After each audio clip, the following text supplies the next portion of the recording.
Hello, everyone, and welcome to Grip Lock, Foundation Disc Golf Weekly Podcast. I'm Hunter, joined as always by Trevor and Konner. Hey! I think this is the first episode we've all been in this room in like over a month. It's been a while. Is it for real?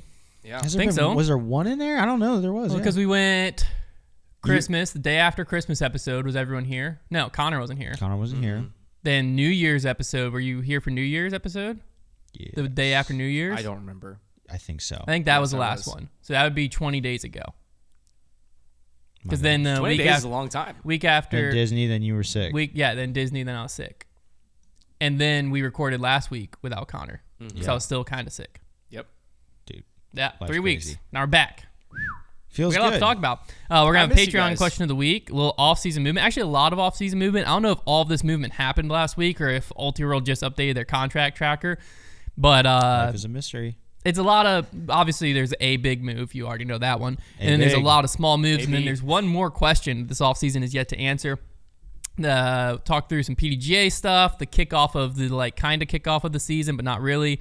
And then update to the fandom survey to wrap up the show. But first, we're going to throw it over to hear a quick word from our sponsor. Are you tired of constantly receiving spam phone calls to the point where you don't even bother answering your phone anymore? I know I have this issue. My phone is constantly blowing up. It'll say unknown number. Who is that? I don't know. You keep blocking them. It doesn't matter. They always pop up. Well, data brokers are actually making a fortune selling your information to robocallers, spammers, and others who want to learn more about you, like where you live. Well, today's sponsor, Aura, can identify brokers exposing your info and submit opt-out requests on your behalf. Brokers are legally required to remove your info if you ask them to, but they make it super hard to do. Let Aura handle it for you. Aura also does so much more to protect you and your family from online threats that you can't see. It's really easy to set up, so you don't have to download several different apps to get things like parental controls, antivirus, VPN, password management, identity theft insurance, and more. You get everything at one affordable price. Let Aura do the hard work of keeping you safe online so you can focus on other tasks with peace of mind. You can either let people continue to exploit and profit off your private information, or you can go to aura.com/foundationdiscgolf to start your 2-week trial, also linked down in the description. Thanks again to Aura for sponsoring this video. Let's hop back into it. Let's kick it off with the Patreon question of the week. So this I got to comes- say one thing really quick. Okay. Wow. Do you see the sweatshirt that Hunter and I are wearing right now? Do you see these? Do you see this hat? Do you see Hunter's long sleeve? Konner, that is. Do you see? I haven't done that in a while. Do you see Connor's long sleeve? Those are cool. And what's more important about how cool they are is that we're in a competition right now with Tour Life. Okay, you guys know about them, those jerks over at Tour Life. No free advertisement. Yeah, bleep bleep. We're in a competition with our merch and which one's better and which one has been sold more. And I'll be honest with you, we're losing. We're losing by 20. It's close though. And we have to sit here with Silas's Silas smug rubs in our face face. every Here's day. the deal. First off, No, don't you dare concede anything. Don't do it. No. I'm just saying they have an unfair advantage because they have the Yuli horse logo.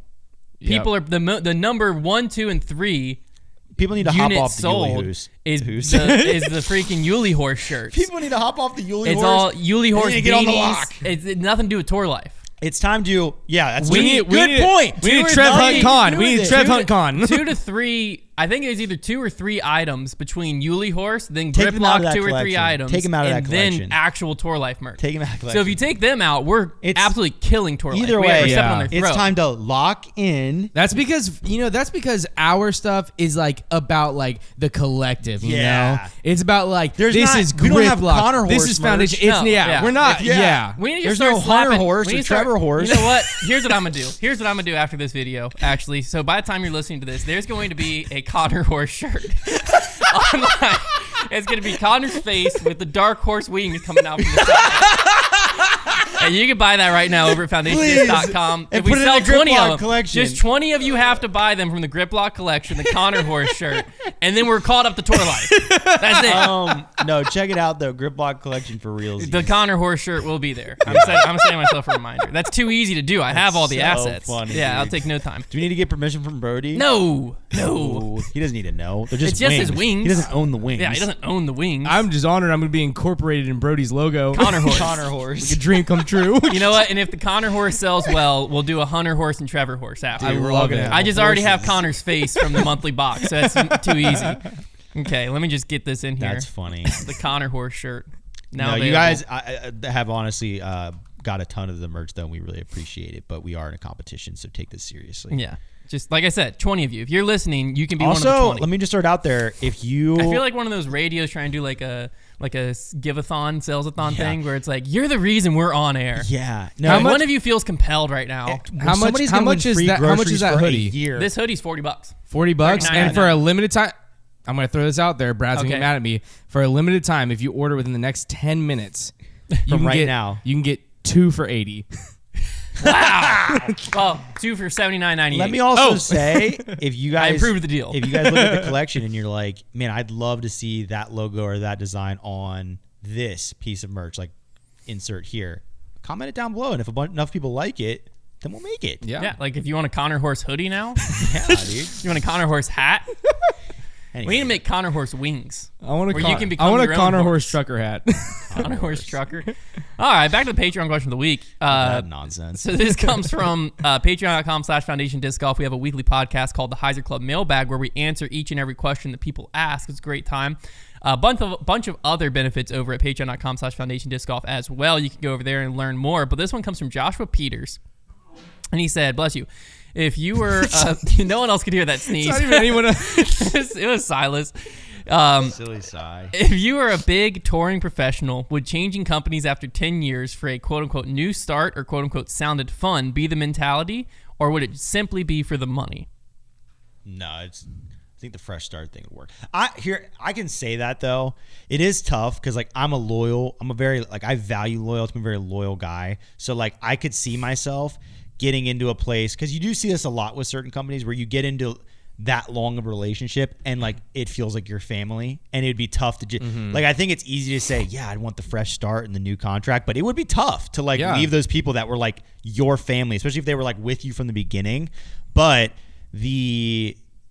from an outside perspective, somebody who hasn't been in that situation, I would say, yeah, I think it would be super fun.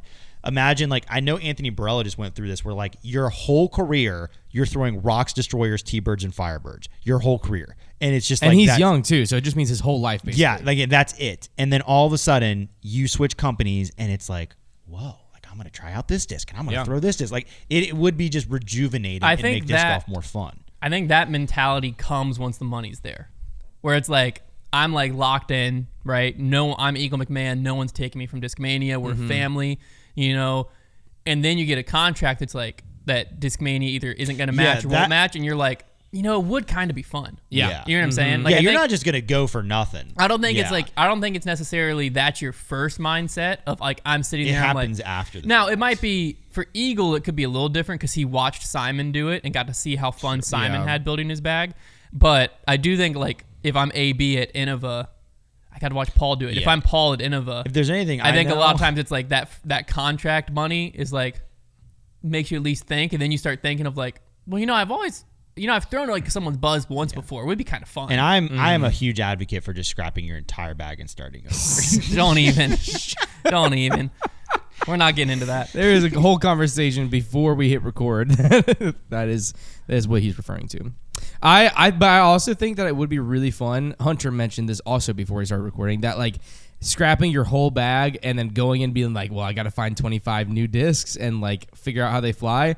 It makes me think of whenever Paul first switched to Discraft, he had that series of building the bag videos where he would, like, the first one was putters, then mid-ranges, then drivers, and he would just go out to a field with like all of Discraft's most popular, or just all of their discs, because it wasn't necessarily most popular.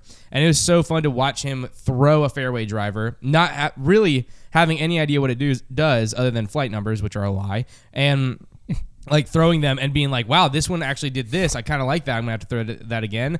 That just seems like a lot of fun to me, especially if like you've been at one company for so long. And it's not like if you're sponsored by Innova your whole life, it doesn't mean you don't throw any other discs. You just don't.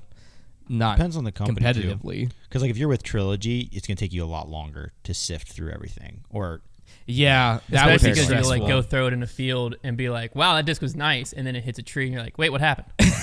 What happened? I've been burned, man. I've been burned by lucid plastic before. I got wounds. The fuse is great. I love the fuses in my bag. So Well, it's That's I'm pretty bold of healing. you to Discs come that are after a meant to house be of discs like unstable. that. I'm healing. Or that I'm you're healing right expected now. to get I'm in a unstable. mending period with it, but I've been burned before.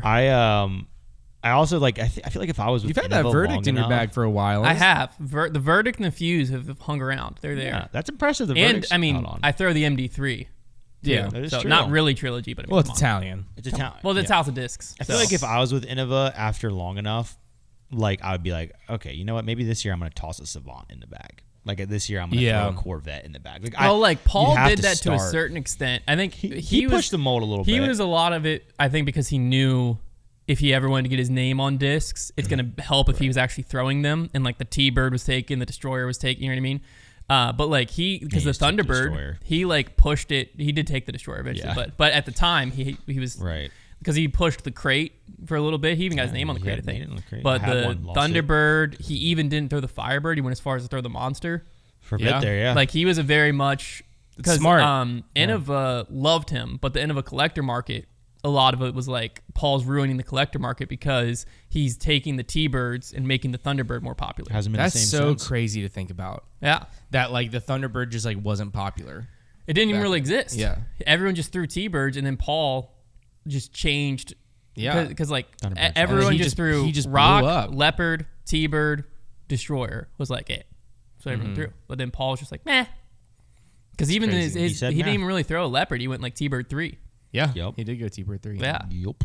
That's so crazy. it just changed it. Gave me a real identity crisis trying to figure out how to get a T-Bird to be beat enough. I know. Flippy. Yeah, that was the most painful thing that It modern is disc golfers awful. won't know is everyone telling you T-Bird straight, and then you go out and discover this is a Firebird. Yeah, How is beefy. everyone throwing straight? And you realize they've had that disc for 13 years. Yeah, I remember the first time I ordered a Champion T-Bird off of Amazon, and I remember the first time I got it and throwing it out and just thinking like this disc must suck. I must have got some kind of bad disc or something, and then Yeah. went to play it again and bought another one, and it did the same thing. See, I just thought I sucked. And I didn't get rid of them. I just thought I sucked. I was cycling T-Birds that were all really overstable because I wanted to cycle T-Birds like all my favorite. No, pros. I had like 4 T-Birds in my Yeah, bag. and they they all all were were super overstable, but I wouldn't stop throwing them. I just told myself, no, this one flips a little. I'm just so thankful that eventually I stumbled upon falling in love with Discmania throwers, and the FD was introduced to me. And Yeah. I was like, okay, a disc that actually goes Actually straight. goes straight. And that pros The throw. only person I've ever seen Heiser flip a T-Bird that was brand new was David Wiggins Jr. I feel like, And he was and he threw it nose 360 up into the through- sky. Yeah, he 360'd nose up into the sky, and I watched a brand new T-Bird Heiser flip and basically roll. That's crazy. That hurt. I feel like that was like the biggest thing that we were susceptible to when we were getting up in disc golf was like the idea of you needed to have 5 of the same mold, and like we never were able to cycle them. Like what is like the equivalent? Like what are the young disc golfers now? What's their trap? I feel like it's the need to have all specialty discs. Yeah, special like stamps. signature discs, like signature blends. I think it's people get obsessed with that. I think I didn't went care the about other route. I think it's like they need a mold to cover every shot in their bag, Yeah. instead Yeah. of letting one mold cover multiple. Which, to much be so. fair, is a totally fun way to play disc golf. Yeah, for it's sure. less psychopathic than the way we were doing. But I think Even it makes pros it are makes doing you that more worse, now, though, I though. think. I would Because say you go out and now I have like analysis paralysis where instead of, it's an overstable approach shot, my only option is throwing a Firebird softer. It's like, well, I could go zone. I could go zone OS. I also have this Pilot's a little overstable. Yep. That Or I can could go happen. up to my MX1. Like, that's just my bag. And I try to be You're simple. talking to a guy that's got 3 shamans in his bag. Yeah, well, Brody's got 5 zones. Shaw, man. Yeah. Like, I don't know. I think that's just a modern day thing. But where, it's like, definitely- before when I was like when you had just a bunch of KC Pro rocks, like one's gonna flip a little more than the other, but they weren't like different molds. You weren't like deciding. The only upside is obviously the replaceability. Of, that's definitely that's the the benefit. big upside. But mold minimalization, there are benefits to it for sure. Let's be honest, though. One of the most addictive parts of disc golf is losing a disc that you absolutely love. No one loses a disc that they've been beating up for a year and thinks, I'm ready to quit disc golf. It makes you so mad, but it for some reason makes you love disc golf more. I agree. You know, like you just have that feeling. That's where why like, I always want to put my no, bag dude, on the I'll line. never have a disc that flies just like that against me. It take me so long to get another rock to fly. I'm like gonna that. have to throw a new disc for so many rounds to get it to be. I love that. Yeah. Like, I got to build history again. I don't. Yeah, I can't really identify I with love that. But it doesn't make you want to quit. No. Like you That's get, what I'm saying. I get excited about the opportunity to put a new MD3 in and like be upset it's not flipping for a few months. Like that just is electric. Have an excuse. Yeah, like throw it on highs, like, oh man, remember that old one that used to flip? I will say, like, I love that that. is Just make up definitely- stories about that old. That's what I do about my McPro Rock 3. I'm like, oh dude, that one was so perfect. I'd get hyzer flip turnover out there at 380 feet. Yeah, It's like, I could that's an throw my exaggeration. old MD3s 500 on a frozen rope, and this one only goes 310. I don't know what That is happened. funny. Like I would do the same thing where it's like if I lost a beat-in rock, for example, I wasn't gonna do it the right way and like put in a new rock, but put it in a different slot. That was that same rock to me. I was just gonna force it until it beat in enough. That's funny. I used to take Just the dumbest thing ever. my MD3s because I tried cycling Rock 3s, but I just wasn't a super beaded Not for the mid-range meager guy. at heart. I took the MD3, and if I had one that like flipped that I needed to replace, I would just go to my parents' backyard and there's like a brick wall, and I just chucked it at it. I did that a over couple and times. over and over. I and did over. it. I don't I usually did have the the heart rock for it, thing though. like I did it the actual way. Like that's like one of the most solid things about my game back then was one, I was actually very good at throwing KC rocks. Now I can't throw one to save my life. I don't know why, but I will still try. But I used to be really good at it, and I genuinely had 6 rocks in my bag. 2 were premium plastic, and then 4 were either flat top KC or McPro Rock 3, same thing. And once one, like I lost one, I would shift them all over, and I would genuinely like cycle them out and add in a new KC rock for my overstable one. I did it the So right much way. fun. Have your hands gotten drier? What? Like modern day Konner, are your hands drier now than they were? My hands have just always been They've so always dry. been really dry. Yeah. I was wondering if that's why you never like get to struggle the with bottom it of before. it. Maybe. Because like why I love my No, hands I've have always had to been- breathe into my hand before I That's throw what, a my rock. hands Yeah. have always been like a little moister and stick, and that's why I love KC plastic. Yeah. Same. It's like I can just grip it, and it like Yeah. my hand doesn't. But for you, I feel like it would just slide. I'm putting I that- love I'm putting KC the 10 plastic. time in my bag. I love KC plastic because I loved Paul McBeth. That's very fair. And that's what KC stands I like it for. because it clickety Yeah. clacks. Can, Call Kickbeth. I like the way Paul Kickmeth. I like the way it clickety clacks when you hold 4 of them and they clickety Yes, clack dude. together. Yeah, I- no, that we're gonna get back to the topics here in a second. ASMR. But people's in the bags when they pull out a stack of KC Pro I rocks love doing and like that, start dude. going through them. I would. Wow. Listen, you're not a real disc golfer if you don't do like in the bags for your friends every once in a while. I used to do you know, that in my like you got to basement. sit and you're like your group of friends that you play disc golf with Yeah. every once in a while. Just be like, all right, let's hear an in the bag. No, I Each go through it. genuinely think it's a good practice before a like tournament or like if you're trying to be actually To good at think disc about golf, your bag. to like go through a like mental in the bag. Try to I would like talk sit sense down and into like it. no and like make sure because like I would sit down before like a collegiate event and I would go through and be like, okay, putting putters, whatever, throwing putter. Here's a flippy one. And then I'd be like, okay, wait a second. No, I actually don't have a flippy putter. Yeah. Like this one's actually Yeah. neutral, and I like Yeah, check yourself. that would be, and I'm missing this slot in my bag, and I Mm-hmm. would discover it because I would like go through each disc in my bag and try to explain to myself what does it actually do. And then you go to the tournament booth that's selling discs, and then you find a flippy putter. Yeah, and I'm like, hey guys, I found out I don't have a flippy putter. What do you got for me? It's always so much fun.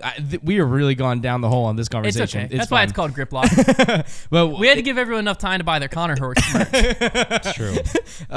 one of my favorite things also is whenever you would go with a group of friends. I had a group of friends that I played disc golf with every single day, like my junior and senior year of high school, like every single day.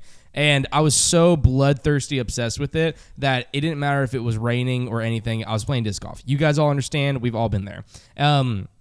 And most people listening right now are probably at that point, and that's amazing. But it was so much fun when you go to play around in the rain, and then you come back and you're all hanging out, and you're like, well, I have to lay my discs out to dry. And so you're all just like taking all of your discs out and drying them. They're all scattered across the floor. And then you look around and you just have like a living room full of discs. Such a great feeling, dude. Y'all ever bathe your discs? Yes. Yeah, great time. I'd get home from No like hesitation. Yep. I'd get home from like a brawl. Yeah. Blue Ridge Area Winter League is what that stood for. I realize people don't know what that is. I'd get home from a brawl. Basically, cold winter It'd just tournament. be cold winter, muddy, cow pies everywhere. and you'd get back and your discs are just I would wash them. gross. I just wash them in my sink in my dorm room. Oh, I just went and dumped my bag in the bathtub, filled it up, and then I would like use. I think I used dish soap. I'd spray some squirt some dish soap in there and just. Yeah. And then I would get them out and just dry them off, Just So like a little baby. Yep. I cared for him so much. Now I don't give two fricks. That's the evolution, Hey, man. disc golf just evolves, and you start to enjoy it in a different way. Yeah. True So that's. fun, though. All right, now let's get into some off-season movement. We're gonna talk through all the like non-big ones, and then we'll talk about the Eagle McMahon to MVP. What? Yeah, sorry, that's how we're breaking the news here. It happened a week ago. We already had a reaction video over on the Grip Block channel if you would have seen it. First off, the first one I wanted to highlight is Lisa Fakis put on Instagram, and she said, "This year I'm going." I don't remember the exact quote. I could pull it up, but basically, this year I'm going to be sponsored by Team Me. And she's going. She has a retail sponsor, but she's not like. Was she with Lone Star? She was with Lone Star. So she went from Innova to Lone Star, and now she is sponsorless this year, going out on tour. She has a retail like partner sponsor, but it didn't seem like she's not considering them their primary sponsor. I'm seeing more people in this boat than ever before this year. Yeah, it's like they just can't even get something. We've seen it with several people. And I'm about to go over this list because I'm looking at Ultiworld's contract tracker, and the list I'm about to read you is a very long list of players that start with the Eagle McMahon deal, which is a week ago, and have been since then. So like I said, either, because most of them are like smaller names, either Ultiworld just decided to update all of it at once, most likely scenario, or this all happened last week. But 90% of this people signing contracts right now are 1-year deals. Oh yeah. Like Nobody's committed. everyone's contract is a 1-year deal right now, which is crazy. Like even back to stuff that was happening beginning of this offseason, it's like funny you can see 2024 offseason all 1 year, and then you get back to like everyone who's like unsigned or like in the middle of a contract, and it's all like longer. 3-year, 4-year, 5-year, It's 10-year, crazy. 2-year, 3-year, 2. It is crazy. So anyways, here we go. I'm going to just read these off rapid fire style. Let me get back to Eagles. So we had Alden Harris signed a 2-year deal with Discmania. That was pretty big news last week, but we knew that was coming post Gannon signing. You have Zach Melton, 1-year extension with Dynamic. Jesse Niemanen, 1-year new contract with Castoplast. Stacy Ronsley, a 1-year extension with Castoplast. Sayananda signed a 2-year extension with Westside Discs. Aaron Gossage, he was one of the ones to watch this year. He signed a 2-year extension with Discraft, so that's big for them to keep him. Wow. Tuomas Hiatianen, don't know how to say his name, 2-year extension with Discmania. Very good attempt, though. I did try. Jake Mon signed a 1-year deal with DGA. Scott Withers, 1-year deal with AGL. I think Scott Withers is also with retail sponsors as well. But he signed a 1-year deal with AGL Discs. Miro Rahanen signed a 1-year new deal with Discmania. Colton Montgomery, 1-year extension with Discmania. Cynthia Ricciardi, 1-year extension with Discmania. Ezra Robinson, 1-year extension with Prodigy. He's a big one to watch. Yeah. Ezra Robinson. That's interesting. He didn't get a bigger deal. Yeah, a 1-year extension with top 20 guy Prodigy. last year. He could have a really big season this upcoming year. So, honestly, probably smart on his part to just sign the 1-year deal, I think, because wait it out. he'll probably be worth more at the end of this upcoming season. James Proctor, 1-year extension with ThoughtSpace. Robert Burridge, 1-year extension with Lone Star. Sarah Hokum, 1-year extension with MVP. Silas Schultz, 1-year extension with Discmania. Holland Handley, another big one, 2-year extension with Discraft. So Discraft was able to keep her again. Discraft doing work. Grady Shue, 1-year extension with Infinite. And then this is all new players to DGA.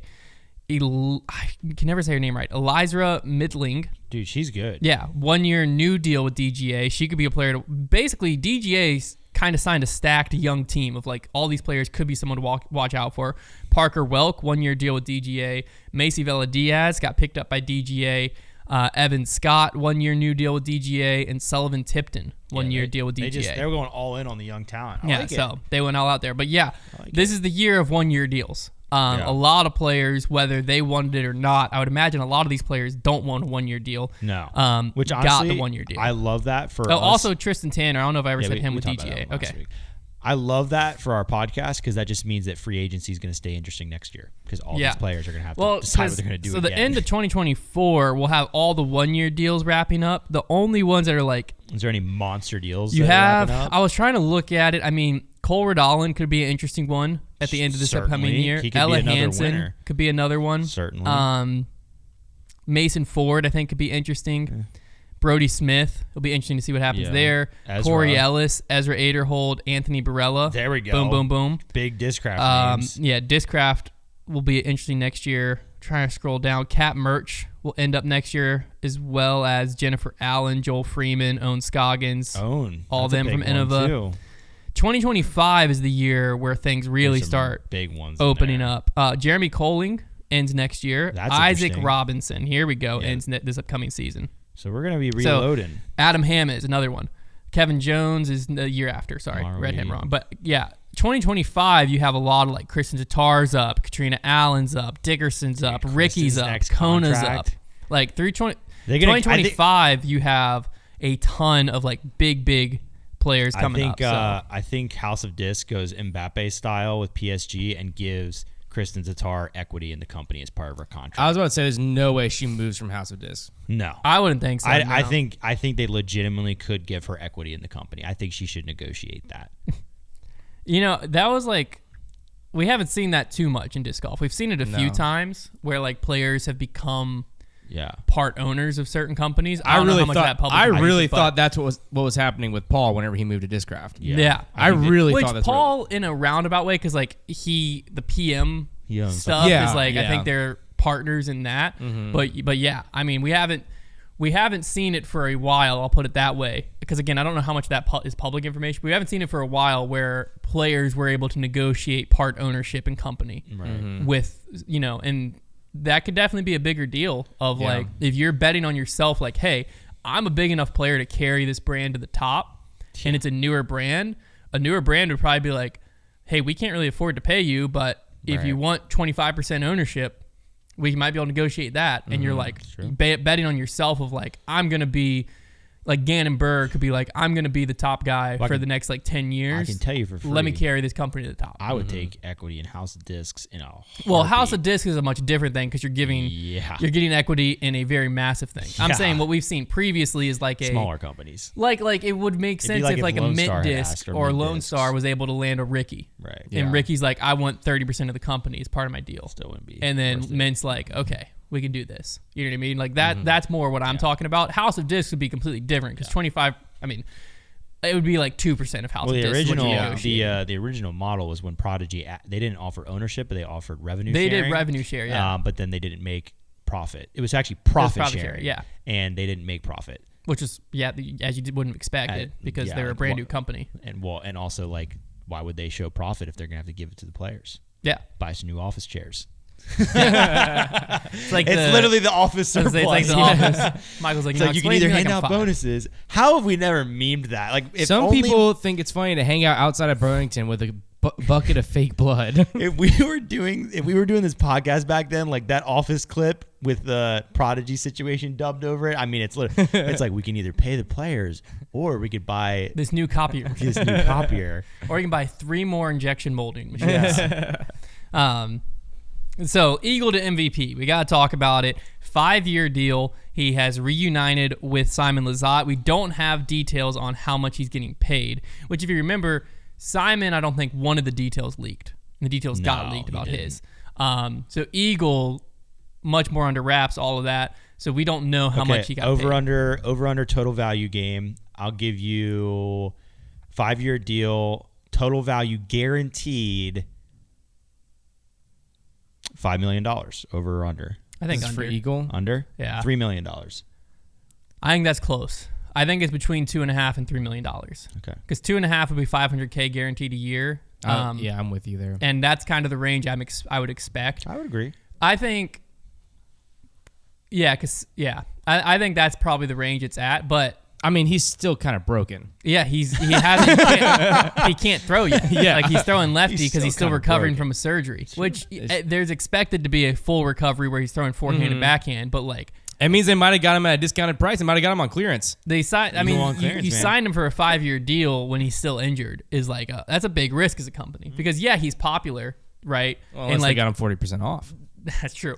He's popular, right? And like this year, he's gonna move a ton of plastic for them. He already has with these envies, I'm sure. Yeah. He's gonna move a ton of plastic for them, and the branding capabilities of like getting him in Simon vlogs and him and Simon like already. I mean, I mean, that's huge. I don't get swayed by pros throwing plastic very often. He sure doesn't. Mm-hmm. Okay, because I've seen it all before. I've heard it all before. It's all the same. But both of them talking about the dimension got me going, should I really try a dimension? Dang, Because dude. it felt a little too Using fast. the I've never powers thrown it. on I'm like, you. Hunter, what are you doing? You know it's going to be too overstable. I mean, the That's Crush, funny. the But Crush it works. Boys It's talking working. about something is never mind. It's not. It's different if it's It's the the gyro, gybros. the The gybros. gybros. The No, what gybros. was I hate Eagle that. posting about? I I'll hate be honest. that. That sounds too much like a female doctor. Eagle. Yeah, that's what I thought. Just be clear. The other day, whenever I said, "Oh, gyros," I don't mind that's the all, you gyro guys were guys. like, "What are you talking about?" I like Well, gyros. not all. I like. Okay, I don't sorry. mind the gyro guys. Is that the one that? that sounds they- like the slow mo guys. But unless Discmania owns Crush Boys, just keep it. Which Yeah. one was Eagle posting about on his story? Like He was should the this MV stick? peeps. The MV peeps. Yeah, because right now they're the gyronauts Yeah, which I've always versus liked the MV gyronauts. peeps. yeah, The it's whatever. MV peeps feels like an Eagle vlog thing though. It Like, what's does. up, my What's MV up, peeps? MV peeps? Yeah, like that Ooh, feels. I right. like that, but then it MV feels like peeps with, you're like, excluding the- anyone who doesn't like. People are gonna watch Eagle who don't necessarily love MVP. And well, never mind. If we you need to watch jump on that? Eagle, you love MVP. Do we now. need to jump on an MV peeps stamp with like the peeps candy, like marshmallows on it? You think they'll let us run that? No, dude, Yeah. it'd be too confusing. It's a huge. They're gonna make their money back quickly, but Hey, it the is last a risk player they as far signed as. just like became a winner all of a sudden, just started That's winning true. everything. So, But it is a risk as far as like, if Eagle doesn't recover fully, right? never the same again. 4 years from now, how popular is he still? It's true. But if you can make all the money you paid, like if I if think- you signed him $2.5 million and you can profit that off of Eagle's name this year and just put it into like an Eagle fund, then Eagle the rest fund. of it's just fun. Put it away, let it grow. Put it in an Eagle fund. Put it into a high yield savings account, right? Let that baby spin off some. spin off. There you go. That's how you make your No, Eagle I money. genuinely think that with both Eagle and Simon, they are going to make such a high percentage of the total contract value in the first year, even the first few months, that is how MVP. They just kind of figured that out, and they just snatched the two players that you could do that with. There's one guy that you could do that with left, and that's Paul. And it's borderline. Like you could probably do it still, but like he was like a couple years ago, he was like still. It's a guy you pretty could do that insane on MVP's part that they were able to get both of them on there. It is. That's pretty crazy. Well, I honestly think Eagle is, now you'll have to hear me out fully. gonna hear you Eagle out. is a bigger signing than Simon, in my opinion, I'm waiting. with. because I'm gonna need to hear you out. twofold. He's joining Simon. Okay. Right, so you already Yeah. have Simon. You're bringing them back together. Yes. I think them two together in content is More valuable than either of them. more valuable than either of them separate in content. Now, if you have just one head-to-head, like obviously Simon is more valuable than Eagle. But bringing Eagle back, reforming Simon, like it struck I a still think chord. the Eagles Simon is more important though. 'Cause, The like, Simon signing. The Simon is more important. But the secondary part is Simon still to this day is like kind of struggles somewhat with some of the disc names and stuff. Like it's just not his personality to like be super nerdy out and care. I like this. Eagle McMahon is the nerd. Like he can already tell you every plastic, everything, and he is Yeah. fully bought into gyro. Yeah. Like he was sitting down like that explaining. spin. He's explaining why gyro actually does. So Eagle's your salesman. That's Yeah. true. Simon's your exposure. That's a good point. Because So now, someone's like, I think this is like the fission plastic. like Eagle's and- already doing blindfold guessing and guessing pretty much every MVP mold that exists. Yeah, Like Eagle's in. I don't even know what to think about that. Right? Like Eagle is nerds out about discs. So Mm-hmm. I think Eagle's the guy that can like, now you have the exposure from Simon, right? And Simon is going to has made MVP popular by nature of being Simon and doing what he does with the disc. Now you have Eagle to voice what the disc does. Yeah. And also throw 700 feet and do stuff with the disc. But I'm saying like Eagle's your salesman type guy. I also think Eagle being there is going to help Simon because I feel like Simon never really knows what he's throwing with MVP, and now Eagle's going to be like, hey, throw this.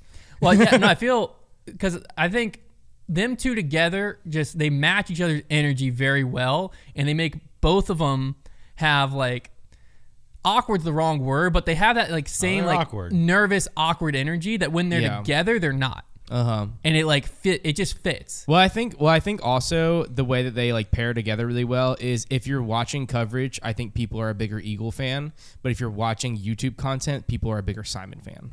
Does Yeah. that make sense? I don't know if that's fully true, but they're people are huge fans of both of them, and I think like you had a fan base that was somewhat split last year. of like, I'm a really big Simon fan and I'm a really big Eagle fan. So like, what do I do? Yeah, it's true. Now they're out together. of the equation. Anybody who is still on the, like, loved the Crush Boys thing and was still on the fence, like, do I go to MVP? Well, now made that decision easy for him. The Discmania is in a very tough spot right now. I mean, yes, they signed Gannon, right? Yes, they still have Kyle. Alden was a good pickup, but it's just shift in very brand. tough. They got to shift. I think Discmania is entering a rebuild over the next several years, where it's just going to take a while to get. Because the other thing that was tough, and I don't know if everyone felt this way, Eagle just looked right in MVP. Like when Simon is still in the Eagle announcement video, Simon and MVP still kind of looks weird to me. Yeah. But Eagle, like, it spun to him makes sense, yeah. wearing MVP quarter zip and an Axiom hat, and I was just like, this is the brand that fits Eagle. Like, this is Eagle's brand. I think Discmania's biggest mistake would be just trying to plug Kyle and Gannon into the two holes that were left and just acting like it's a direct replacement. Like, they need to really carefully construct a new marketing image around Gannon Burr and Kyle Klein that isn't just like, well, we'll do the same thing. It's just like having Eagle and Simon back, because they're not the same people. No. And so they need to, like, really work on that. I'm sure they will, but yeah, they're gonna have to make a splash. And like, they have done a lot of the same things, and I think Discmania has a lot of good ideas. I think these mystery boxes they just did were really fun, but like, their kind of like structure and marketing, a lot of it has been similar. They've kind of kept their same brand identity, and maybe it's time to really shake things up. Like, just introduce a whole new line of disc, or just really do something that gets people talking about Discmania and not just seeing it as the same thing it's been. Well, I think where they're at right now is Eagle and Simon were both very talented, right? They both were winners. Even with Discmania, they're both winners, but they both had a like fun goofiness to them, right? Where they didn't take themselves too serious, they didn't take the game too serious. I don't think you have that with Kyle and Gannon. Like, yeah, Gannon's a kid, I was right? like, well, you do. He do. goofs I and think stuff. you totally have that with Gannon. And I think it fits the Discmania brand to lean in, like, when they're on the course, like, I always felt like Eagle and Simon, Eagle a little less than Simon. Like, I almost felt like Simon surprised himself when he won. Right? You know what I mean? Like, Simon Simon was excited just to be out there and have fun. I think Eagle gets upset sometimes, but Eagle still has a similar feel where, like, Eagle isn't checking score. Like, he literally has surprised himself when he won before because he thought he didn't know his score. Whereas Kyle and Gannon, I think to a certain extent, treat themselves on the course a bit more serious, to where I think Discmania, like actual professional athletes, like Discmania has an opportunity, I think, here to lean into that aspect a little more. The only tough part with that is it requires them to win. Well, what they really have to win. One thing that they need to lean into is they managed to sign Gavin Babcock, Alden Harris, and Gannon Burr, who have a very influential vlog platform that gets 30 to 50,000 views a lot of times during the season. That right there is something they need to lean into. Well, yeah, you need to get Kyle into that. They gotta hack into that platform. Yeah. Realistically, you need Kyle's personality to come through as much as possible in case he is your guy. Because, like, they need to do a better job trying to showcase slips, him. You know what I mean? And Gannon all of a sudden isn't winning as much as you expected, and Kyle takes off. You need Kyle's personality coming through. You can't just put all your eggs into the future is here basket. They need to try and get Kyle to the forefront more because he's so good. And, like, Kyle's, like, he has a personality. He's just kind of a more quiet, reserved guy on the course. But it's similar to Calvin. You start getting angry out there, maybe. They should have their own media house and just call it, like, Media Mania. Dude, the Hype House? The Hype House. The Heiser House. But no, I think Well, it is are going to tour, I think. It's a tough one for Discmania this season, but like I said, I think it's like any sports team where they're just in a rebuilding year. They're not going to lose, like, people aren't going to start taking Discmania out of their bag because they're upset. Yeah. But people are going to put some MVP in, and unfortunately, that MVP is going to be going head-to-head against the Discmania that's already in people's bags. It's a big shift. I do think the young demographic, though, like, and Simon and Eagle do still appeal to the young demographic, of course, and they still appeal. Like, they were a big part of our demographic. But Gannon Burr, I think, as the years go on and in these next few years, is going to be a player that appeals a lot. I think there are a lot of players who are like kids that are going to look up to Gannon Burr because he's the youngest. And so I think they really need to, like, take advantage of that there could be a lot of players. Like, if I think about if I were, like a 10, 11-year-old kid right now, there's a good chance that Gannon Buhr would be somebody I would latch on to because he still seems like a kid. He builds Legos. So I think nothing against building Legos.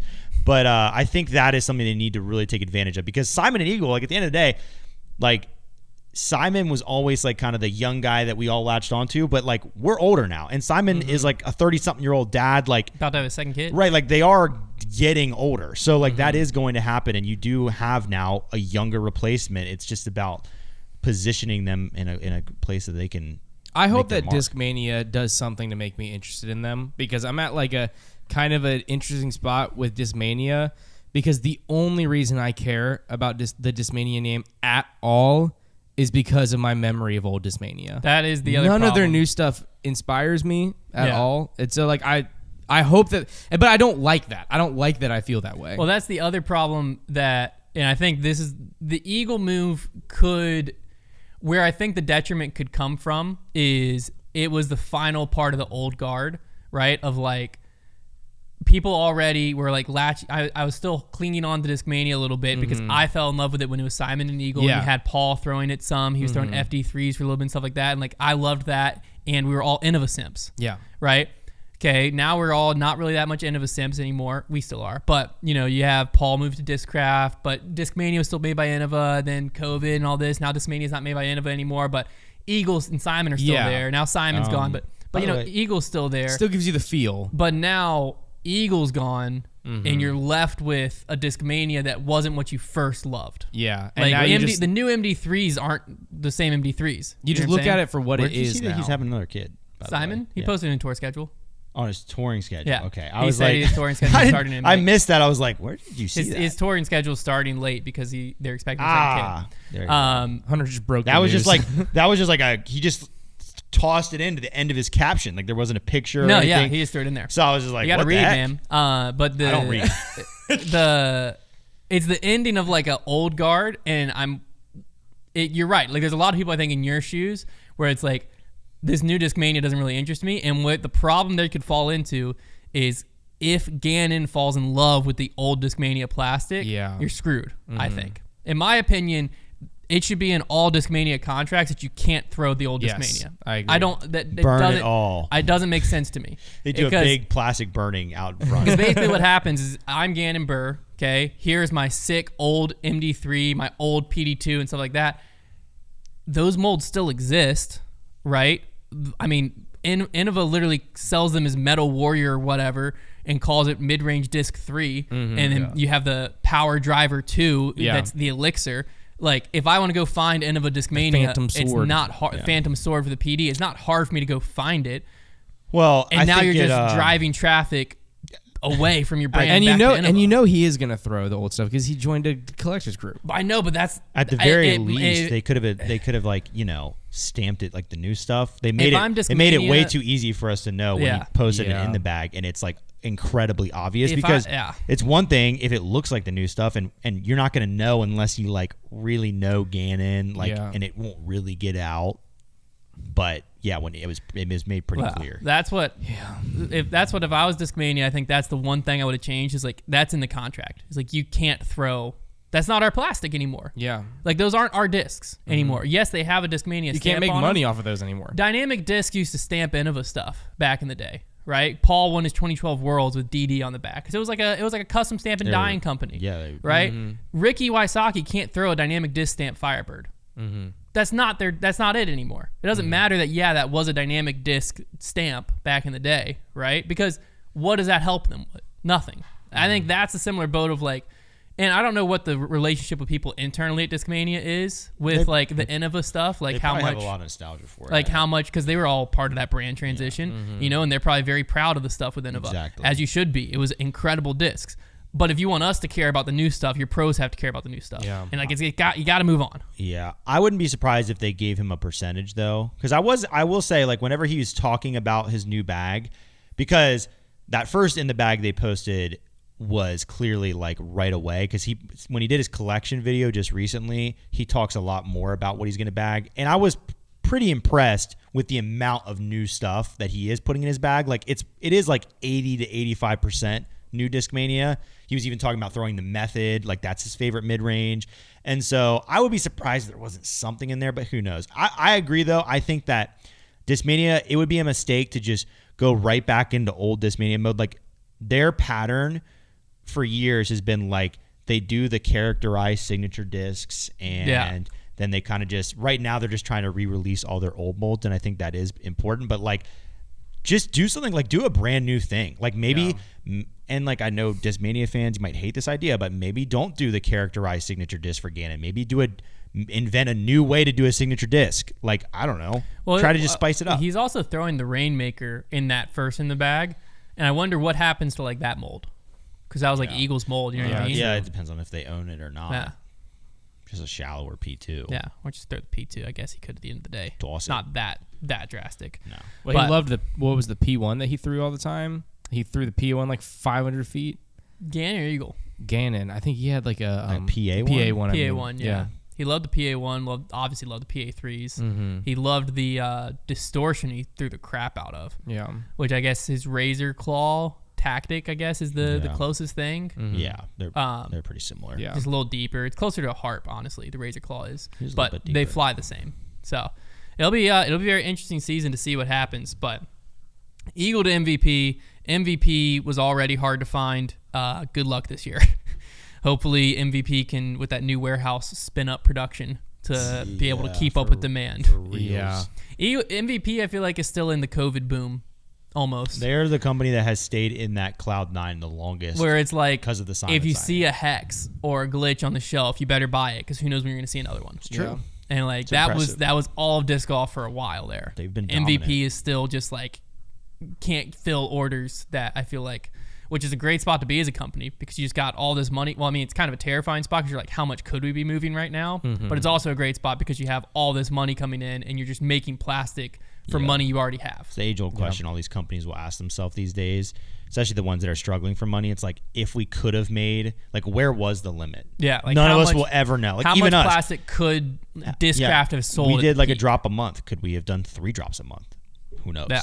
Probably not, but who knows? No one will ever know. We'll never know. Well, if you hear all these moves and you want to try some new plastic, January is the month to do so over at FoundationDisc.com, because with each and every order, Foundation Care is actually included with your order. What is Foundation Care? Well, Foundation Care actually gives you 30 days to try out these new discs as much as you want.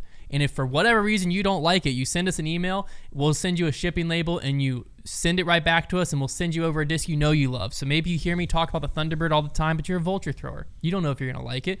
And you're like, you know what? I'm going to try it. I'm going to buy the Thunderbird. It comes in, you throw it for a few rounds, hit a few trees. You're like, this disc just isn't for me. I wish I would have just bought another Z Vulture.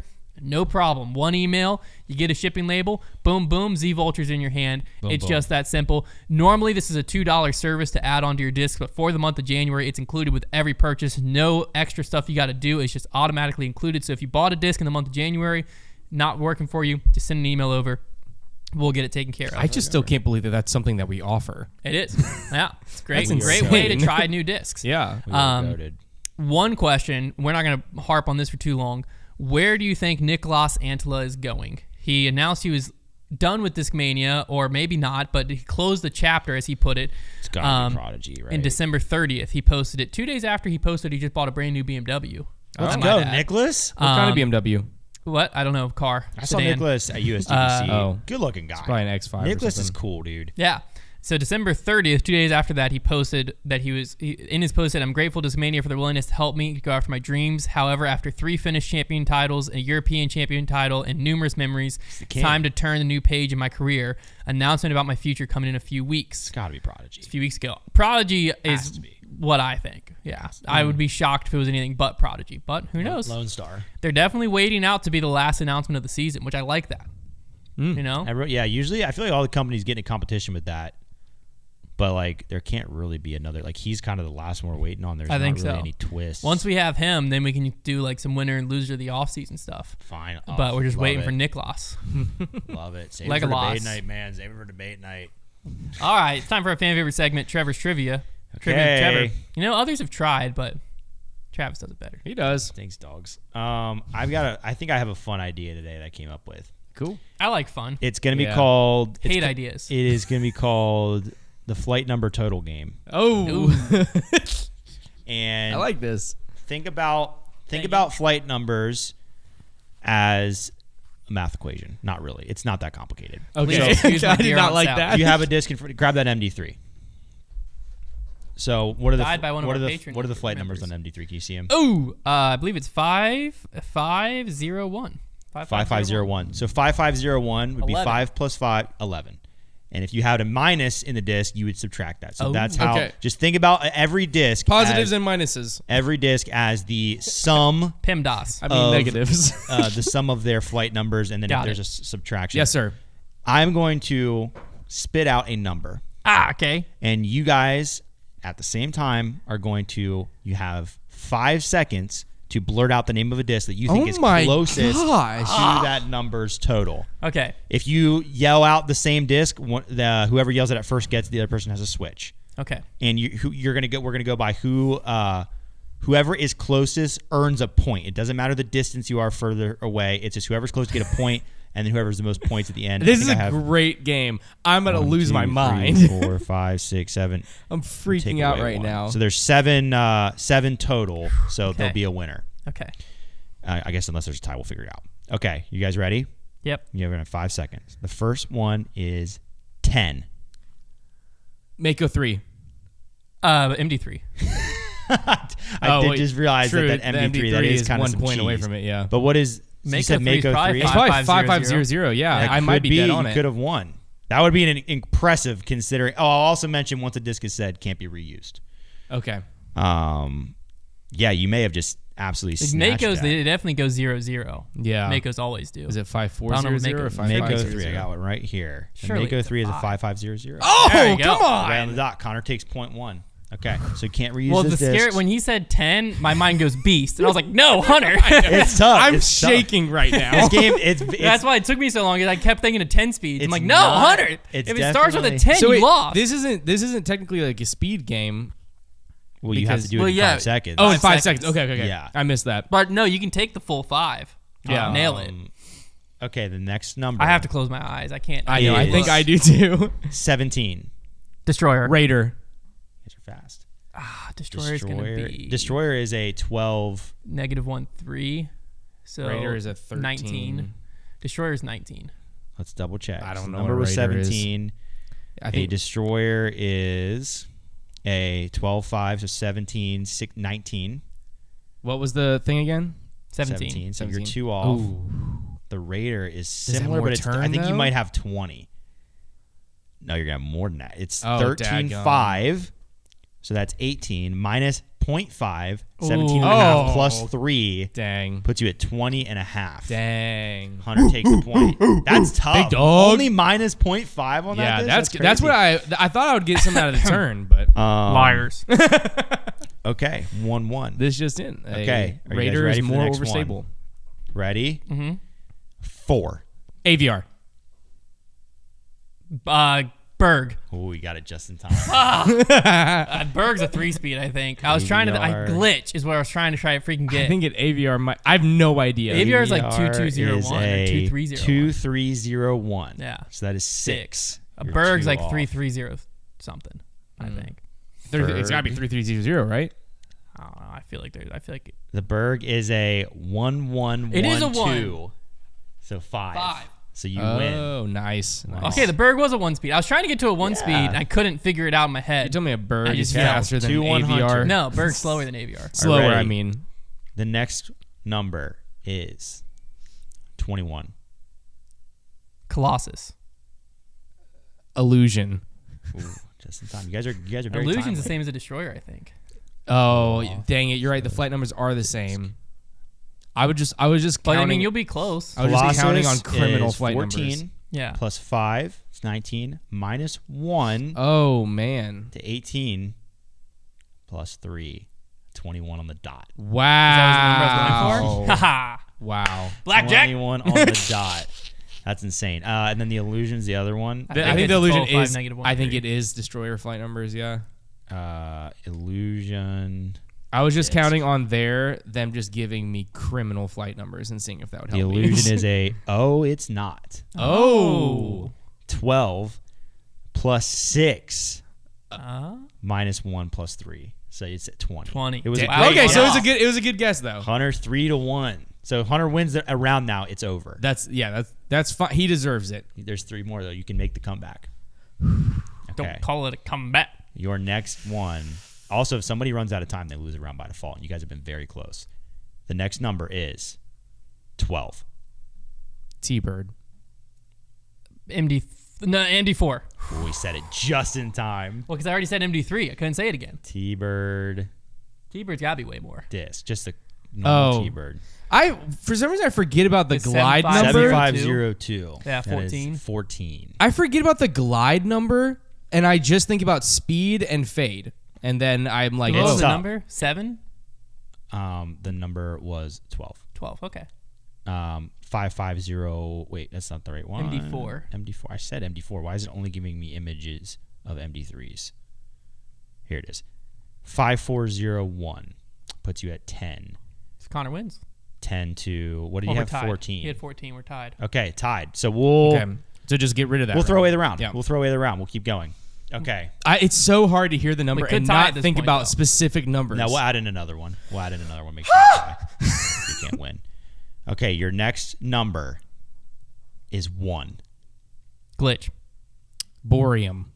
What's it called? The G1. I'll give it to you. We know what you're talking about. Whatever it is. No, I said just do the G1. Wait, then, what is because the Boreum? Boreum's their that loft is the driver. driver. Oh, okay. Well, Yeah, can you that's like a take 13 Can you speed. take G1? Did I say that before the time was over? I kind of stopped it when you said the first thing. Okay. I'll be honest with you. Give him the G1. You give him the G1? Yeah, give him the G1. I think I said it within the time. It's just whether or not Does it have flight numbers? I don't know. Odd grip G1. Let's see. Because I'm gonna be at 8. I'm at 1700. I think. What'd you say? Glitch. Yeah, you got to go with a flippy putter to get as close as you can. I don't. Here we go. Is it The called first- the loft? What's it called? The Hydrogen. That's it. Now this is interesting. The first run. Why is there 3 different flight number sets? No, For the that's G1? interesting. Yeah. Can I just choose one? Yeah, pick one of the 3. One, 2, or 3.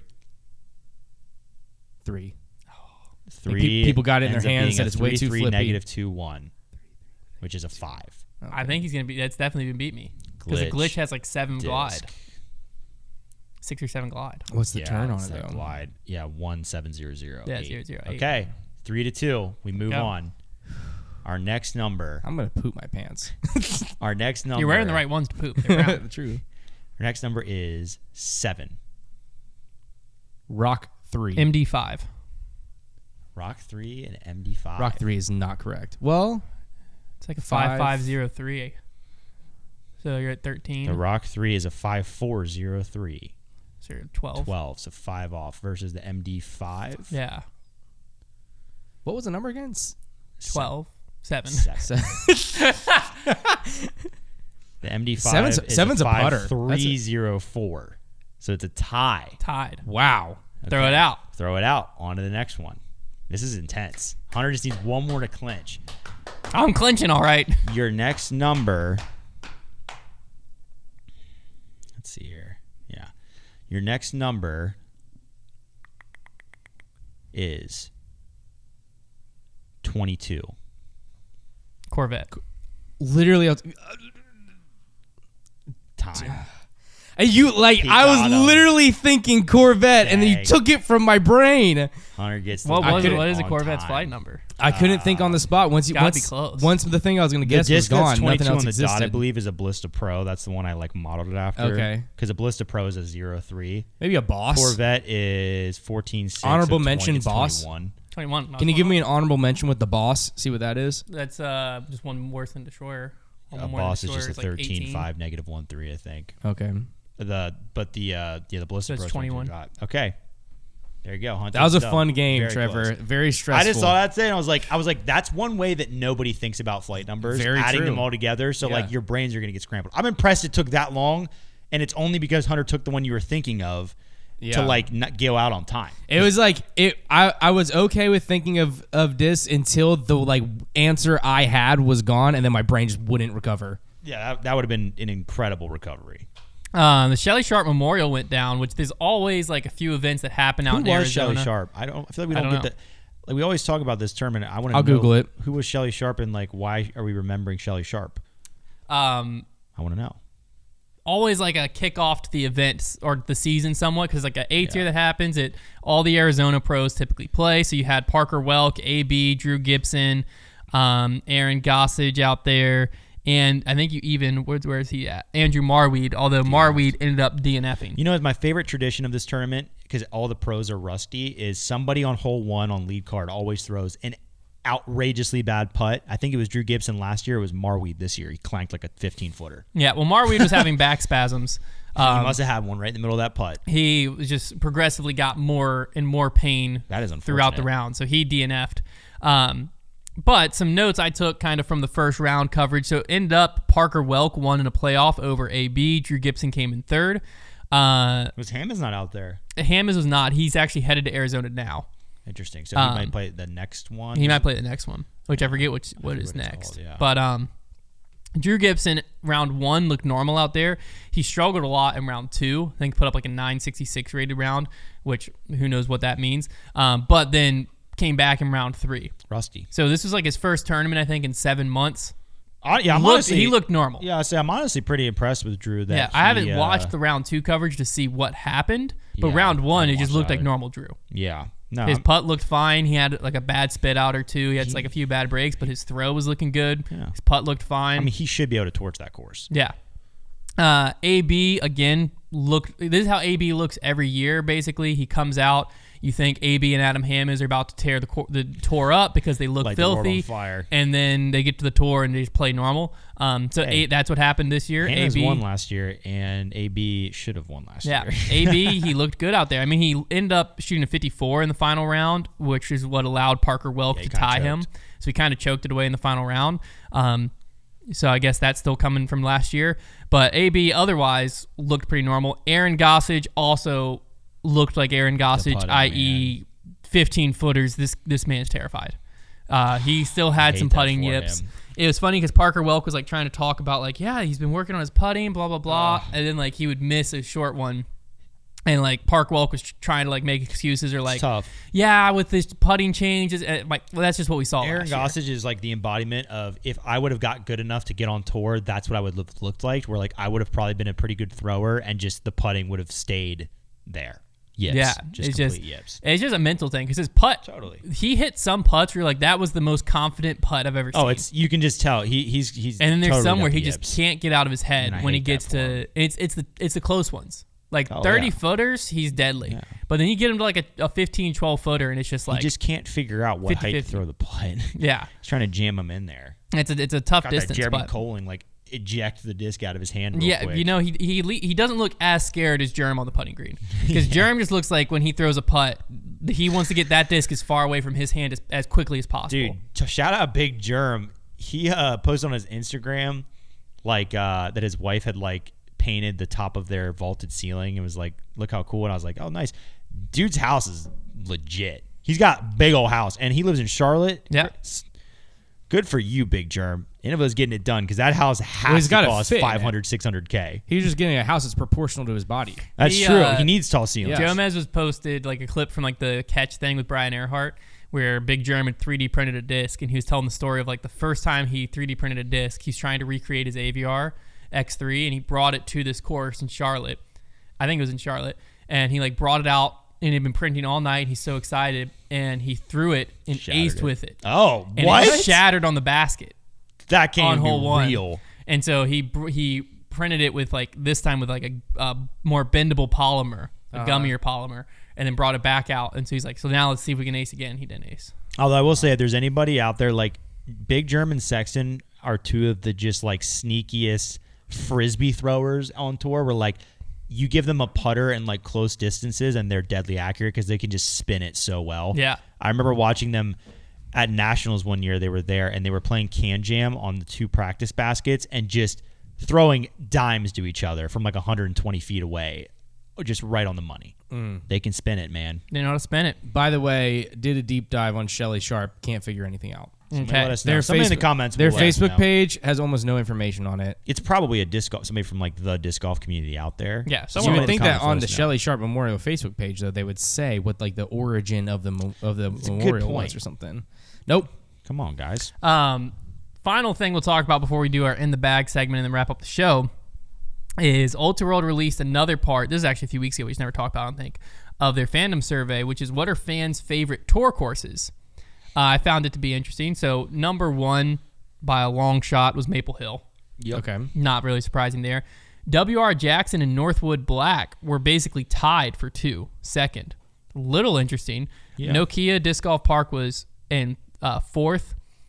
Followed shortly. This one surprised me was this high up. Was Winthrop, USDGC's course. Then Then you had fan favorite. That Yeah. surprised you was that high up? Yeah, I feel like you hear fans crap on Winthrop all the Well, time. remember who took the survey? That is true. It was mostly Foundation fans. mostly- Idlewild was right that. behind that. But so basically, I won't read all of them, but the trend is wooded courses was very heavily up towards the top. Yeah. Open courses were kind of mixed in as you got down.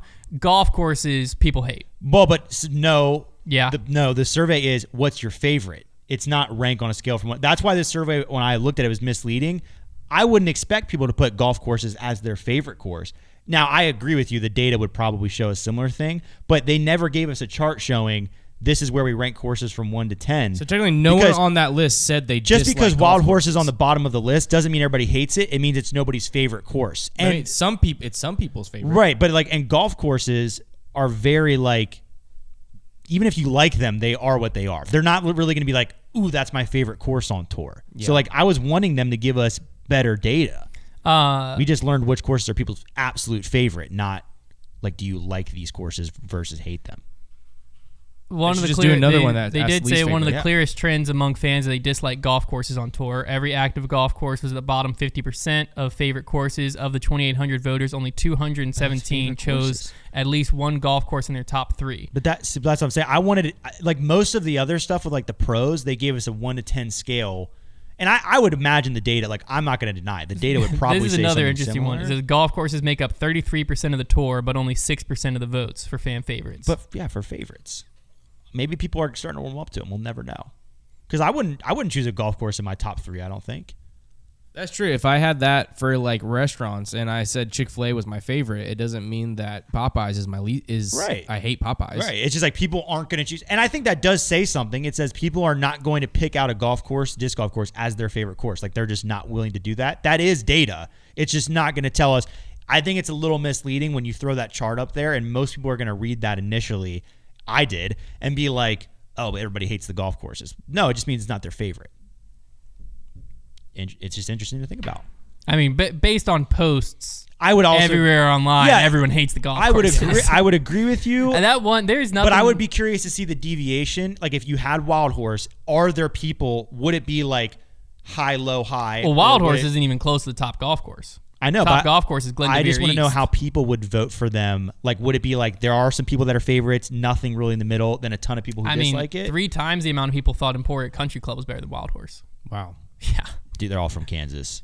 Has to be. So they also put out, it is Kansas hey, Emporia wait, Country Emporia Club. Country Club. That's a golf course. Yeah. Yeah, I was just like saying that's a win for the golf courses. That's all. I know. Oh, you no. weren't- I know you weren't saying the most adverse to popular that, golf course is Glen de Vere. which is It's 4 interesting. times more popular than Wild Horse. Did we try to play Glen de Vere? Did they turn us down? No, that's in Oregon. We didn't No, try to play Glen de Vere. that was the Portland Open was going on. We were in. Yeah, there. we were trying to play the one in Ogden. We were trying to play in Ogden. Yeah. They also had like favorite tour course by state. Yeah. Several states chose the tour course in their state, like W.R. Jackson, Winthrop, South Carolina, Emporia chose Emporia Country Club, stuff like that. But in Michigan chose the Toboggan. Most for of the the state country loyalty. chose Maple Hill. Yeah, But then you had random like Montana and South Dakota both chose Nokia Disc Golf Park. I respect that. That's kind of random. I think that this, when you have a course that's as like universally favorited as Maple Hill on tour, it kind of like turns this survey into like reinforcing what we know, which is that most people would consider Maple Hill their favorite course. I'm scared to play Maple Hill. That we're gonna like be underwhelmed. Yeah. Yeah, I 'Cause- am too. I think we're gonna really like it Overall, I have been underwhelmed by iconic courses. most of the time by iconic courses. Yeah. The only ones that didn't is USDGC didn't necessarily underwhelm me. No, it was exactly what you expected. It surprised me like how close some of the holes were together. Yeah. Idlewild, I don't think technically underwhelmed me. WR Jackson felt about what I expected. The problem is until you get out there, you forget that most of these courses are at public parks. Yeah, it's like the environment just kind of like you just pull into a random parking lot. You're like, oh, this is where this sanctuary of iconic disc golf takes place. At this, there's like a guy. Yeah, that is really. There's weird. like a guy sleeping on a bench right over there, and somebody like smoking weed in the parking. Like, I mean, that's it. Just like it quickly comes back down. I think it's just sometimes not necessarily I get underwhelmed. It's just my opinion on a course compared to public perception. Mm-hmm. Yeah.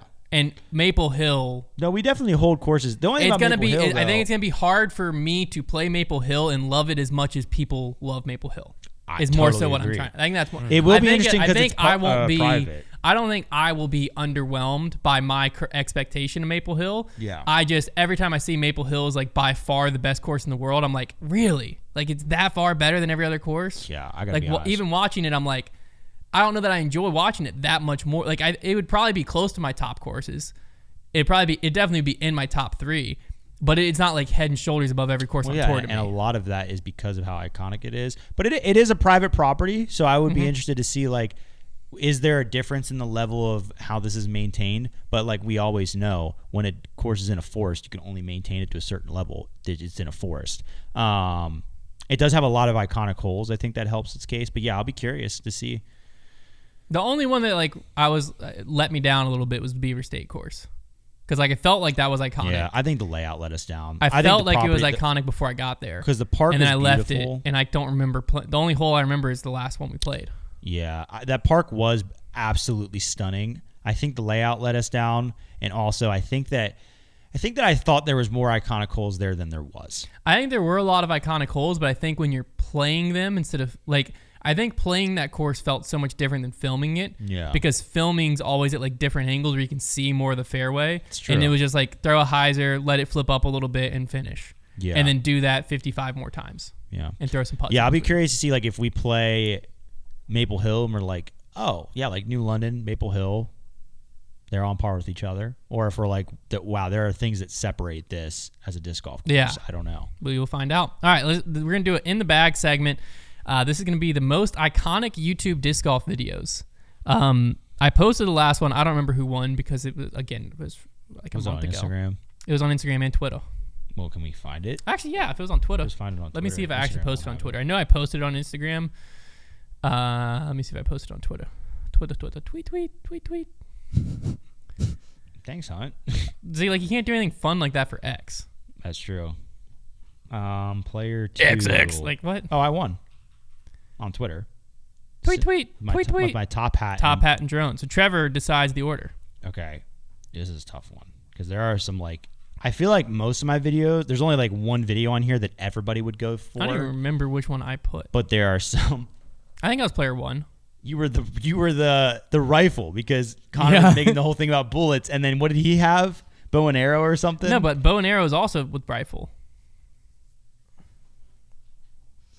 I feel like because I was gonna take bullet. Oh, he was gonna take bullet. That was the whole thing, and then he needed the rifle. Like that was really funny. Okay, I'm gonna go first to get the one that I really want. Sure. And then I'm gonna have Konner go second, Hunter go last. Nice. You would, dude. My first pick I'm just is kidding. going to be Shoestrings. Yeah. The Will That was the one I was Shoestrick talking USDGC documentary. It is my favorite disc golf video of all time. That is a good one. That's why I refused to put that on my list because I was like, I figured that you one were talking deserves about that, Trevor. but I had to rattle it off. all my that. picks are just like my favorite ones. Yeah, a lot of these. I was looking at some of these and they had like 20,000 views on YouTube. Like no, seriously. I'm gonna go with my. It's We're my aging favorite. ourselves. To me, it should be a huge deal. I realize it's not. This one is a lot of inspiration for the style of Foundation's channel. Is the Central Coast Starter Pack Challenge Dang Part it. 1. Very good pick. Because it just That was on my list. it kind of introduced silly disc golf. I mean, I rewatched that. You got freaking Eric Oakley, It's so good. Eagle, Simon, and Paul, and Nate Sexton. Dude. I mean, Eagle freaking crying because he opened a watermelon at the he opened it, beginning. and then he throws it out a window. He throws. I don't think the window. I'm pretty sure the story was the window wasn't open. I think he went to throw it out the window and it just like hit the window because you can see Paul and Sexton's reaction and they weren't acting. They were just like shocked that Eagle did something. Yeah. Very funny. That was on my list, so I'm a little upset about that. Okay, well, I'll go ahead and take Central Coast Battle of the Arrows then. Okay. Battle of the Arrows. Because that one's also good time. Real OGs remember the original Battle of the Arrows. Very fun there. They don't exist anymore. It was on Paul's channel. Next, I will take... Trying to decide which road to go with mine. Oh. Like, do I want to go, I'm trying to win, or do I want to go... I am just putting out... I'm pouring my heart onto this list. Same. Okay. If we're going that direction, then give me Will and Nate at the Grange. Oh, love it. Good pick. Yeah, that's an hour-long documentary by Prodigy on Will and Nathan Long. What happened to Nathan Long, by the way? Oh, my God, bro. He was like, I worked on Ferrari cars, and I gave it all up to play disc golf. Yeah, and they were going to play an A-tier in Virginia. It's Spotsylvania. I hope he got back to Ferrari, man. It's just an hour-long documentary just following their practice rounds and everything. My roommate and I, to get us hyped up for brawls, there we are again, Blue Ridge area. Or Winter League. Yeah, Winter League. We used to watch that documentary like every night before a tournament. that was one that like it literally has like 30,000 views, I think. You guys Not remember? much. You guys remember the Champ, the disc documentary we made with Nate that we put in the group chat? I got to see if I can find that again.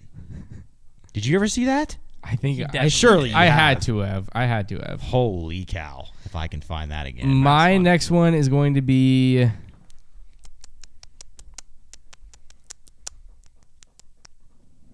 I'm gonna go with I'm gonna go with In My Bag with 3-time disc golf world champion Paul McBeth 2015. It's just a big one for me. Okay. That, again, I'm not going for popular here. That one was just a big deal to me. I rewatched it a million times. I rewatched all of his In the Bags a million times, but that one's very iconic to me. You got two? I'm gonna take. This is a big one for me. Paul McBeth, highest rated round ever, Fountain Hills. Yeah. 39. Yeah. That music in the background, I don't know what song that was. The shaky camera work, just watching him light that course up. Great video. Still out there. The next one I'm going to take is Big Germ Charity Ace during the distance showcase while holding the dinosaur. That was a great one for me. He chucks it into the pink basket across the lake. Yeah. I watched that a lot. Konner? Dang it. I have a lot to choose from for my last one. You have two more. I do. Yeah. Okay. That's helpful. I do.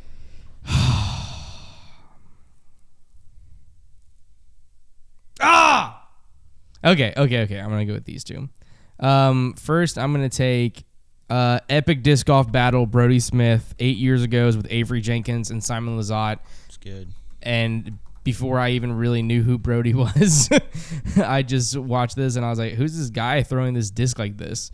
But I got to watch Avery Jenkins and Simon Lizotte throw trick shots, which was really fun for me. Yep, very fair. Okay, so my last two, first off, the classic. You got to give me Jay Yeti Redding In the Bag. It's a great one. Yeah. The one with the birdie whistle, the sandwich for the crew. Sandwich. Yeah. That was, again, I don't think there's many people that have seen that. Good pick. But it's a good one. Yeah, I watched it a lot. And then I want 2014 USDGC. Yeah, I was on my list. As the only coverage one. I had two coverage on here, but the secondary one was like, if I got to put one on here, I'll put this. But that one, I mean, I can't tell you how many times I've watched it. It's a great one. Okay. It's like that moment where Patrick Brown starts getting back into it too on the back nine. Crazy event.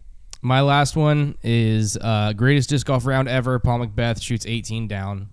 It's a newer one, but it is a good one. Yeah, it's such a good one. It's such an important one, and it was so much fun for me to watch. It's such an important one. It's so important. All right, Trav, your last one. I rewatched that so many freaking times. Last one I'm gonna take is Spin TV In the Bag Ken Climo. Yeah, it's a good one. Classic. I mean, he puts his Sonic inside of his condor. Yeah, it's awesome. I mean, how many times did we hear that man talk about it? Just point and shoot. Everybody's got to have one of these in their bag. The whole reason I put a Firebird in my bag was Patrick Brown's Innova in the bag when he calls it a fire chicken. Fire chicken. Mm-hmm. Fire chicken, man. Everyone's got to have fire chicken in their bag. Yeah, we all latched onto that. Yeah, as soon as someone said everyone's got to have a in their bag, it's straight in my bag. This is what's in my bag. This is what I carry in my bag. If you don't know what we just said, you got some homework to do. We got some homework to do. We're signing it. My honorable mentions are plywood disc golf. Yeah.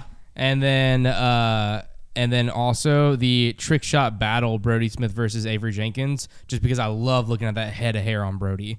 It is big. It is big, and it is bobbing around. He's got a big old head of puffy hair, and it's awesome. Man. There you go. Big and bobbing. All right. In the shows, we always do. There's a disc in a box. We're going to try to guess it. All right. Con? No. Yeah. Okay, and Adam. Ooh. Yeah. I am going to go with a raptor. I'm going to take a Gateway Wizard. Ooh. Okay. Ah! It is It was a compass. Dang it, man. None of us were even close that time. Nope. Yeah, not even. Did we even guess a mid-range? No, mine was circular. You're right. very Yeah. good. But it was overmolded. Yeah, true. Mine wasn't overmolded. Good point. See you next week.